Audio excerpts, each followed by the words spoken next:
Hey guys, it's Cora. Today I'm going to teach you how to restring a violin. So I've got a Kreutz full-size violin here.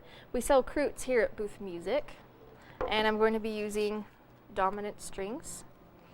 I like dominant strings because they produce a soft, smooth sound. They're also highly flexible, and they're not really affected by changes in humidity, so they're really nice to have.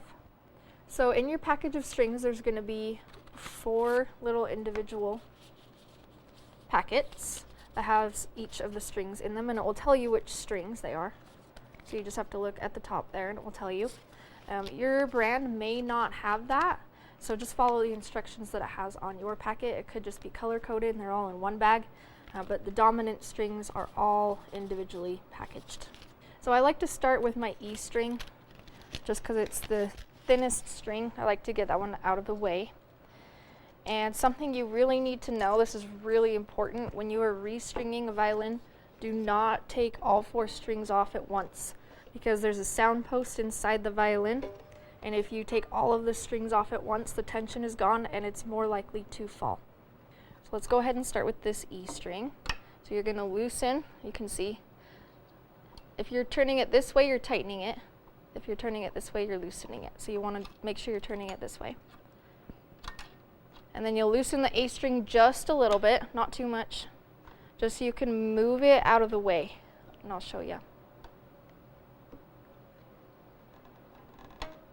Just like that. So it's out of the way.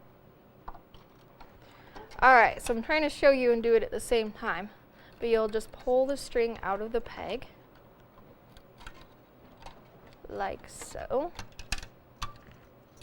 And you can see it unhooked from the tail piece already. Okay, so the E string is out. You can just toss it. You don't really need to keep them unless you want to.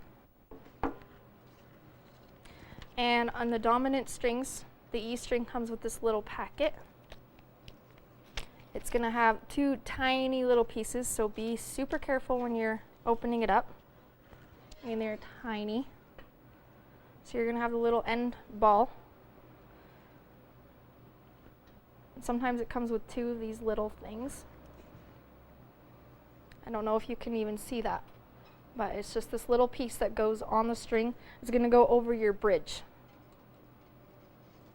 So you'll want to put that piece on first. So there's going to be this end that has the little loop, and this end that does not. You put it on the end that doesn't have the loop. Alright, so now we got that on. And I would worry about the little ball in just a second. I'm going to pick the violin back up, and you'll see a little hole in the peg. You want to put the string through there.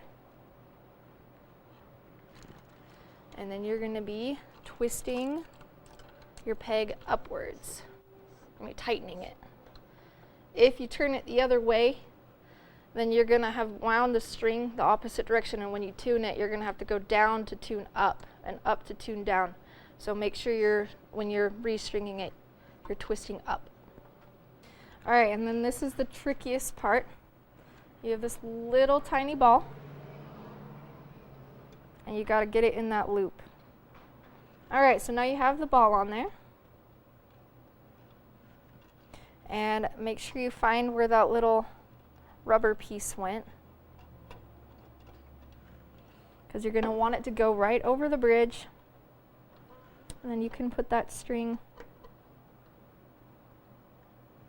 inside the fine tuner.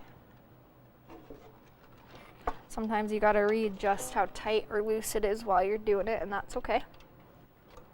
There we go. So you can see I've got it back into that tail piece. I've got the little rubber piece over the bridge, so now I can tighten my string. Alright, I'm not going to worry too much about tuning it right now, just as long as it's tight for now. We're good. And we'll get to tuning it after we're done.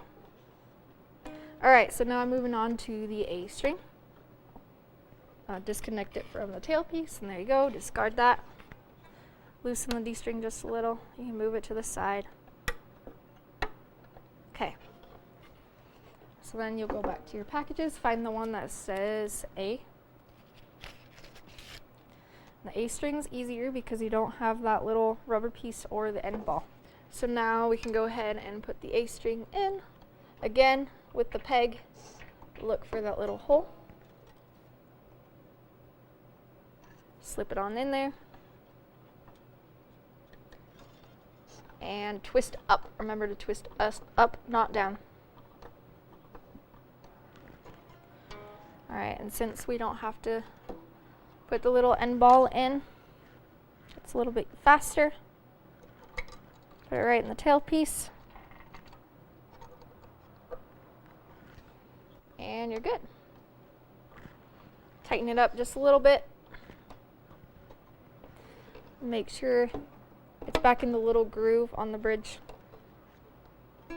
Okay, and then we'll worry about tuning it later. Alright, and then next is the D string. Got my D string package. We got it in there, so now we're going to twist it. Tighten it up just a little bit. Don't worry about tuning still. Alright, now we're on to the G string. Same thing. Twist down to loosen it up. Alright, so this is where you're going to worry about tuning. I have a Diodario tuner, and if you look at the link below this video, you can go see how to use the Diodario tuner. We have a video on how to use it. So you can just connect it to the scroll. They're universal. They work on pretty much every instrument. Alright, and then we get to tune our instrument back in tune. Alright, so now we have the A string mostly in tune. You don't need to worry about it being perfect until we get all of them at least really close, because they're going to slightly go out of tune as you tune them up. Alright, and then I'm going to tune my D string. I always do it A, D, G, and E, but I guess it doesn't really matter, just as long as they get in tune. Alright, we got it close. Now G. Alright, now we're moving on to the E string. This one is the thinnest, so it's the most likely to snap, so be super careful with the E string. Another thing when you are tuning your violin, if you have standard ebony pegs, you're going to be pushing in and twisting up at the same time to get them to stay. So you can see that's kind of what I'm doing. Alright, so we got that one. And you can see this A string just slightly flat while I tune the other ones up.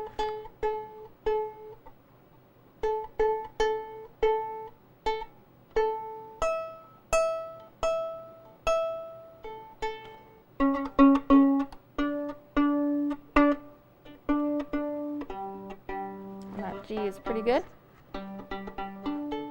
Alright, they will take a little bit to fully adjust, and so they might go out of tune a little bit, but there you go. That is how you restring your violin.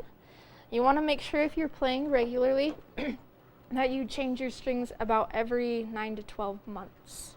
That's if you're playing regularly. So I hope that you learned something on this video on how to restring your violin. I hope it helped, and have a good day.